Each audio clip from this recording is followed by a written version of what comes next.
Good evening, and now we're going to a short series.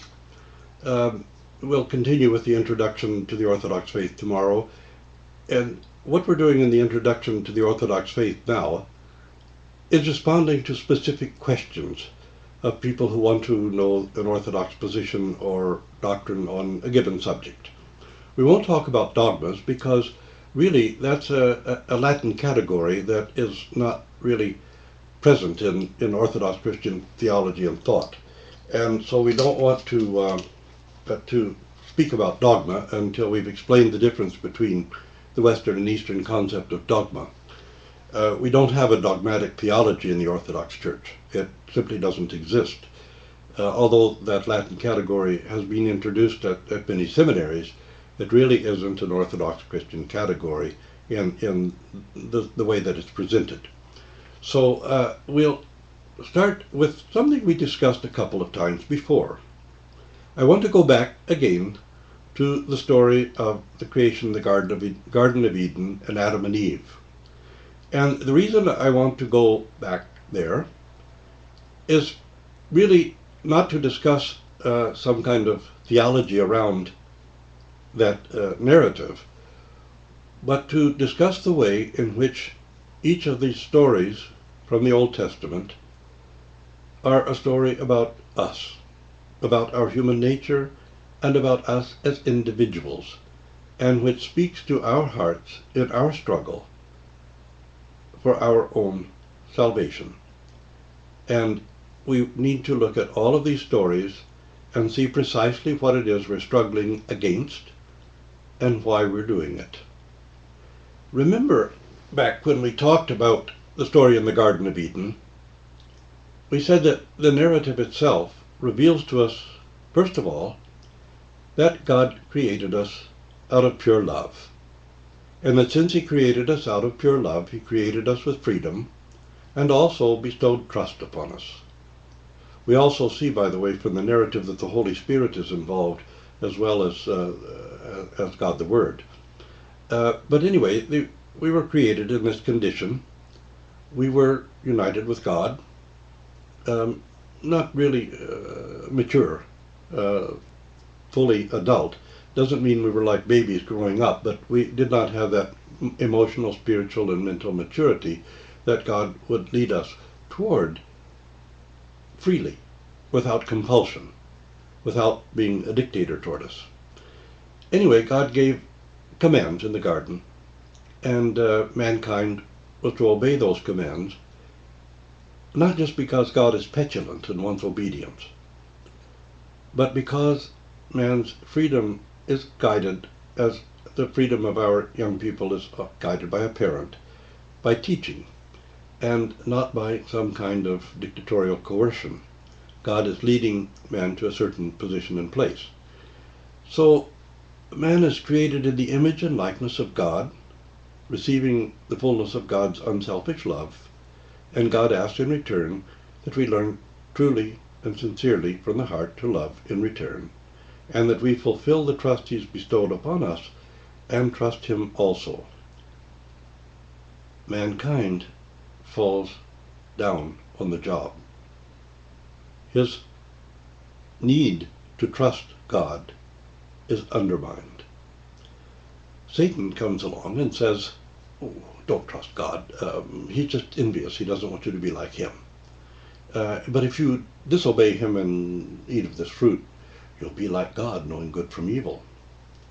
Well, here man has this spiritual amnesia, as my friend David Goa often reminds us, and forgets who he is.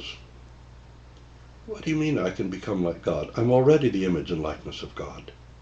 And God told me not to do this, and why should I trust you? And I should trust my Father God. Well, anyway, Satan tempts mankind to think that he can become like God. So he tempts us with a counterfeit of something we already have. A counterfeit of something that God has already given us. In this narrative, it says that God has provided everything that mankind needs. But now Satan comes along and first says, oh, well, you can become like God if you listen to me instead of listening to God. So man accepts this counterfeit in place of what he already has as a gift from God. And Satan now is prompting him with desires, to desire more than God has given him, to think that he needs something. That he needs something. God hasn't and cannot provide all that he needs, so he needs something else. Because now Satan says, well, you're not whole, you're not complete, you're not full, you need something. It's not necessarily something that's been described or something concrete, just you need something. So then the sense of need and desire builds up, and in the place of the fact that God has given all that he needs, he takes another counterfeit, that he can get these other things he needs if he'll not trust God but seek them himself. And so what happens then that man breaks this relationship with God, and he has fallen now into egotism, self-centeredness, and self-love. And of course, desire is born of egotism. And the thing that you need this, you need that, you need more than you've received. And you're going to get that at whatever cost. And that, of course, can only arise from our egotism, which has now blossomed into self-centeredness and self-love. And here we find the root of man's catastrophes. Whether it's just stealing something small from someone, whether it's committing a crime because we need something, we've become addicted, we need, or whether it's a divorce, or abortion, or any of these things that take place. Egotism, self-centeredness, and self-love, and war.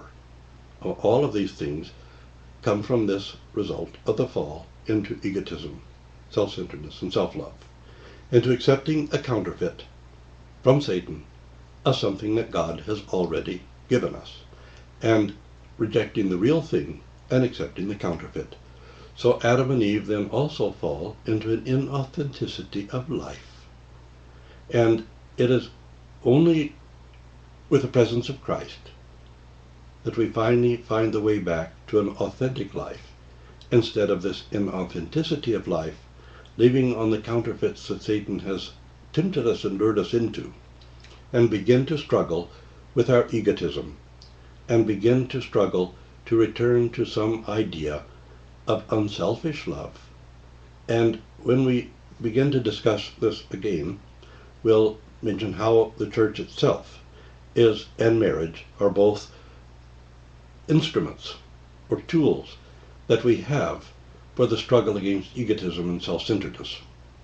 But stop and think about your own self, about the problems you encounter, about the problems I encounter, about the problems all of us encounter in our interhuman relationships, and where these difficulties in our interhuman relationships and in international relationships really arise from.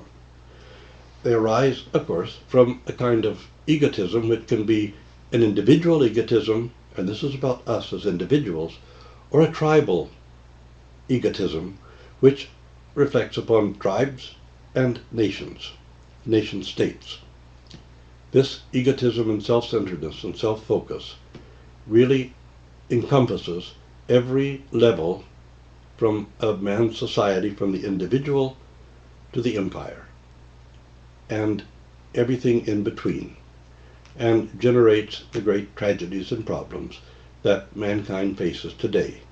These counterfeits that are accepted into our lives in place of the real gift that God has given us, and this falling away from the unselfish love relationship with God, our Creator and our Father, and entering into this egotism and this self-centeredness and self-love, which fills us with desires, and really irrational desires, which wants us to have a high living standard, that far too high living standard really, much more than we actually need, at the expense of so much of the rest of the world. And this is our egotism, which leads to wars, international catastrophes, starvation, and all these other things.